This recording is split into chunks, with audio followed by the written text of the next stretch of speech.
예수 그리스도께서 하늘로 올리우시고 전쟁을 치르셨을 때에 마귀와 그 쫄개들을 영원한 불못으로 그때에 왜 던져 넣지 않으시고 왜 기다리시느냐?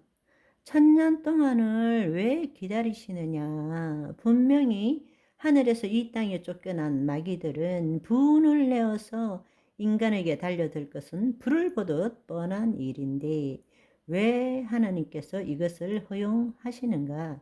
너무 잔인한 것 아닌가? 혹은 하나님의 능력이 거기까지 밖에 미치지 못하는가? 이런 희한한 생각이 들 수도 있는데요. 예수님께서 부활하시고 승천하실 때에 하늘에 큰 전쟁이 있었고 그 결과로서 하나님의 나라, 구원, 그 다음에 능력이 회복되었고 그리스도의 권세가 나타났죠. 그 결과로서 마귀들은 더 이상 하나님 보좌 앞에 나아가지 못하고 이 땅에 쫓겨났습니다. 그래서 뭐라고 되어 있는가 하면 땅과 바다는 화 있을진저 이는 마귀가 자기 때가 얼마 남지 않는 줄을 알고 크게 분내어 너희에게 내려갔음이라 하더라. 그래서 우리가 잘 알고 있는 것처럼 베드로전서 5장 8절에는 근신하여 깨어라 너희 대적 마귀가 우는 사자같이 두루다니며 삼킬 자를 찾는다. 그렇기 때문에 우리는 눈에 보이는 것이 아니라 보이지 않는 것을 볼 줄 알아야 되고 우리의 싸움은 혈과 육에 대한 것이 아니라 정사와 권세와 이 세상의 어두운 주관자들과 하늘에 있는 악한 영에 대함이라 말씀하시는 것입니다.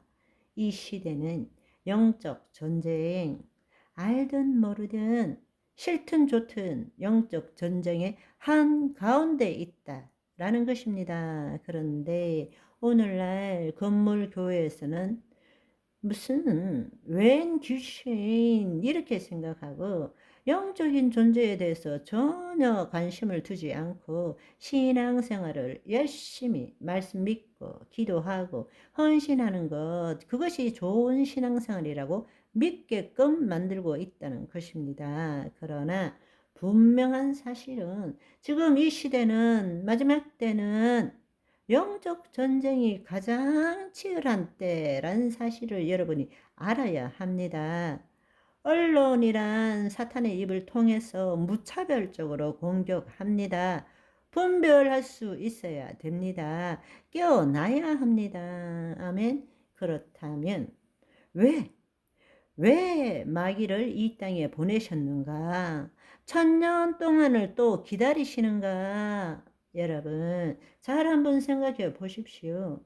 우리는 마지막 때 신부와 신랑에 대한 이야기, 갈릴리의 결혼 이야기로 예수님께서는 그의 나라에 대한 이야기를 많이 비유하셨습니다. 우리가 예수 그리스도를 믿었다라는 것은 약혼한 것과 같은 것입니다. 그렇기 때문에 우리가 마지막 그 약혼식 때는 포도주를 마시게 됩니다.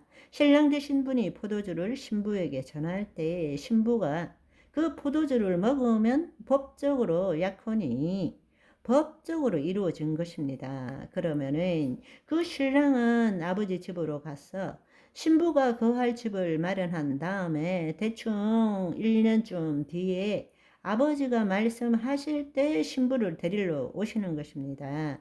그 비유는 다 예수님의 부활 승천과 재림에 대한 이야기입니다. 그렇다면 약혼은 했지만 진짜 예수 그리스도의 신부를 가려내기 위한 시간이 필요한 것입니다. 하나님의 영에 속한 혼으로 스스로 하나님의 통치를 받는 거룩한 자들을 성별할 필요가 있다는 것입니다. 다른 말로 알곡과 가라지를 구분해야 한다는 것입니다. 한마디로 예수 그리스도를 통해서 하나님의 통치권을 다시 회복했는데도 불구하고 하나님의 통치를 나타내는 삶을 사는지 살지 못하는지를 우리가 볼 줄 알아야 합니다. 그것을 하나님께서는 판단하신다는 것입니다. 보고 계시다는 것입니다. 바로 이 시대에 마귀들이 우는 사자처럼 돌아다니는 이유는 하나님의 자녀들이 타락전과 동일한 상황을 만든 것입니다. 그때도 마귀가 뱀을 통해서 들어와서 인간을, 하나님의 통치를 가지고 있는 인간을 거짓말로 속였던 것이고, 예수님이 이 땅에 오셨을 때도 마귀가 예수님을 시험했고, 그 하나님의 통치가 우리 안에 임했을 때도 우리 앞에 마귀가 놓여 있는 것입니다. 그러나 우리는 예수 그리스도 안에서 이미 승리한 싸움을 싸울 줄 알아야 한다는 것입니다. 마귀의 일을 무력화해야 한다는 것입니다. 아멘. 온전한 신부로 살아야 한다라는 것입니다. 이 부분에 대해서 더 정확하게 나와 있는 말씀은 고린도후서 11장 2절에서 4절의 말씀입니다. 내가 하나님의 열심으로 너희를 위하여 열심을 내노니 내가 너희를 정결한 처녀로 한 남편인 그리스도께 드리려고 중매함이로다. 이것이 복음을 전한 이유죠. 나는 뱀이 그 관계로 하와를 유혹한 것 같이 너희의 마음이 그리스도를 향하는 진실함과 깨끗함에서 떠나 부패할까 두려워하노라.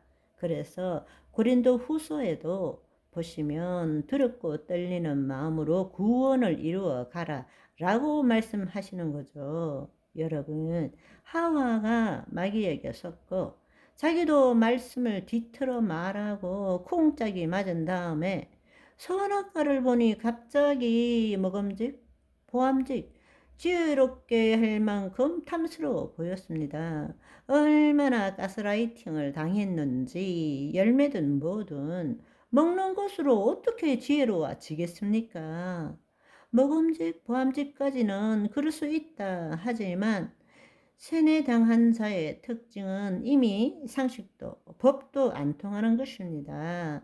지금 마지막 때는 매스미디어가 뱀의 역할을 하는 것입니다.